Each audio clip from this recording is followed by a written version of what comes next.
अब यहाँ पर हम न्यूमेरिकल है वो यहाँ पर सॉल्व करेंगे on the basis of Henry's law, क्योंकि न्यूमेरिकल्स है वो इस चैप्टर में से अगर बनते हैं तो हेनरीज लॉ के ऊपर बनते हैं या कॉलिगेटिव प्रॉपर्टीज़ के ऊपर बनते हैं। तो यहाँ पर हम पहले देख लेते हैं हेनरीज लॉ के ऊपर बेस्ड क्या क्या न्यूमेरिकल्स है वो हो सकते हैं जो कॉम्पिटिटिव एग्जाम्स में आते हैं या 12th बोर्ड के अंदर है वो आते हैं। तो यहाँ पर एक क्वेश्चन मैंने लिखा हुआ है, the solubility of pure nitrogen gas, एक पर्टिकुलर नाइट्रोजन गैस की जो प्योर नाइट्रोजन गैस की जो सॉल्युबिलिटी है वो 25 डिग्री सेल्सियस और 1 एटमॉस्फेयर जो प्रेशर है उसके ऊपर ये दे रखी है 6.8 इंटू 10⁻⁻⁴ मोल पर लीटर है वो दे रखा है। और उस कंडीशन में what is the concentration of nitrogen dissolve, मतलब आपको नाइट्रोजन की सॉल्युबिलिटी फाइंड करनी है अगर हम वहां पर एटमॉस्फेरिक कंडीशन 1 एटमॉस्फेरिक प्रेशर से क्या कर दें 0.78 एटमॉस्फेरिक प्रेशर है वो कर दें। तो इसके लिए जो सबसे पहले मैंने जो फॉर्मूला बताया था हेनरीज लॉ का वो हमें अप्लाई है वो करना है।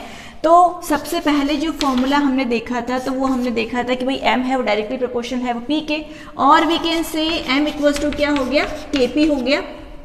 m मैंने कहा था कि हम सॉल्युबिलिटी ले रहे हैं, कुछ बुक्स में m की जगह वहाँ पर सॉल्युबिलिटी भी लिखा हुआ है, आपको जो इजी लगे वो आप लिख सकते हो। तो यहाँ पर फॉर्मूला हम क्या बना सकते हैं, m1 m2 equals to p1 upon p2 है वो लिख सकते हैं। बहुत सिंपल फॉर्मूला है जो जिसकी बेसिस पे बहुत आसानी से ये न्यूमेरिकल है वो सॉल्व हो जाएगा। तो m1 जो इनिशियल जो सॉल्युबिलिटी है वो क्या दे रखी थी आपको, वो दे रखा था 6.8 इंटू 10⁻⁻⁴ है वो दे रखा था। और सेकंड है वो हमको फाइंड करना है जिसको मैंने क्या मान लिया x मान लिया। इनिशियल जो प्रेशर है इसको इनिशियल जो प्रेशर है वो 1 दे रखा था, उसके बाद में आपको जो दे रखा है वो कितना है 0.78 है वो दे रखा है। अब हमको वहाँ पर x है वो फाइंड करना है तो हम क्या कर देंगे क्रॉस मल्टीप्लाई कर देंगे।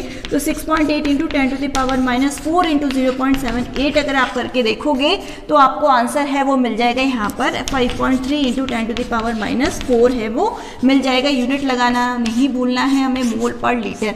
तो ये हो जाएगा हमारा आंसर।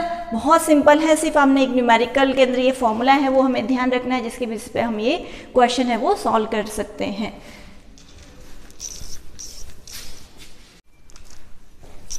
अब एक क्वेश्चन और देख लेते हैं यहाँ पर हेनरीज लॉ के ऊपर बेस्ड। क्वेश्चन ये है कि यहाँ पर हमने O2 को जैसे O2 bubble through water at 293 kelvin, और हम एज्यूम कर रहे हैं कि जो ऑक्सीजन जो प्रेशर एक्सर्ट कर रही है वो कितना है 0.98 बार है। उस कंडीशन के अंदर ऑक्सीजन की सॉल्युबिलिटी हमको फाइंड करनी है और वो हमको फाइंड किसमें करनी है ग्राम पर लीटर के अंदर, और उसके लिए हमको KH है वो दे रखा है। तो सबसे पहले तो हम यहाँ पर क्या करेंगे फॉर्मूला है वो अप्लाई करेंगे। तो PO2 किसके इक्वल हो गया यहाँ पर KH इंटू XO2 के इक्वल हो गया। अब PO2 दे रखा है, यहाँ पर KH दे रखा है, तो XO2 हम फाइंड कर सकते हैं। तो यहाँ पर ये इसमें कन्वर्ट हो गया PO2 डिवाइडेड बाई KH। अब यहाँ पर प्रेशर हमको दे रखा है 0.98 बार डिवाइडेड बाई हेनरीज कांस्टेंट जो कि क्या है यहाँ पर 34.84, बट किलो में दे रखा है, किलो बार में। तो उसको हम क्या करेंगे 10⁻³ से मल्टीप्लाई कर देंगे। तो जब इसको सॉल्व करेंगे तो हमें मिल जाएगा 2.58 इंटू 10⁻⁻5 है वो मिल जाएगा। पर ये अभी हमको क्या मिला है, सिर्फ और सिर्फ मोल फ्रैक्शन मिला है। मोल फ्रैक्शन से हम, ये पहला स्टेप हो गया हमारा। अब मोल फ्रैक्शन से हम नंबर ऑफ मोल्स है वो फाइंड कर सकते हैं, NO2 है वो निकाल सकते हैं। वो हम कैसे निकालेंगे यहाँ पर, तो वो हमको नेक्स्ट स्टेप में फाइंड करना होगा। तो उसके लिए हम क्या करेंगे XO2 इक्वल्स टू क्या होता है NO2 upon NO2 plus NH2O।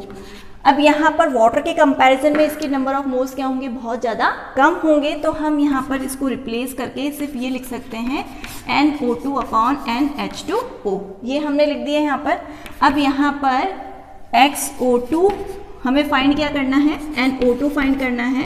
तो हमने किया XO2 मल्टीप्लाई बाई NH2O। अब आप सोच रहे होंगे भाई नंबर ऑफ मोल्स वाटर के कहाँ से आएंगे, कैसे आएंगे, तो वहाँ पर हमेशा ध्यान रखना है 1 लीटर मतलब 1000 ग्राम। 1000 ग्राम को अगर हम डिवाइड करेंगे 18 से तो हमें मिल जाएगा 55.55 जो वाटर के मोल्स हो जाएंगे। अब यहाँ पर XO2 जो हमने फाइंड किया था 2.58 इंटू 10⁻⁻5 इंटू 55.55 करेंगे तो हमें मिल जाएगा 1.56 इंटू 10⁻³ है वो मिल जाएगा। अब लास्ट हमको क्या करना है, यहाँ पर कंसंट्रेशन है वो फाइंड करनी है। तो कंसंट्रेशन के लिए हम यहाँ पर क्या करेंगे, कंसंट्रेशन हम कैसे फाइंड कर सकते हैं, concentration of O2 equals to number of mole into हम क्या कर देंगे, मोलर मास कर देंगे। तो हमने किया 1.56 × 10⁻³ इंटू 32, तो हम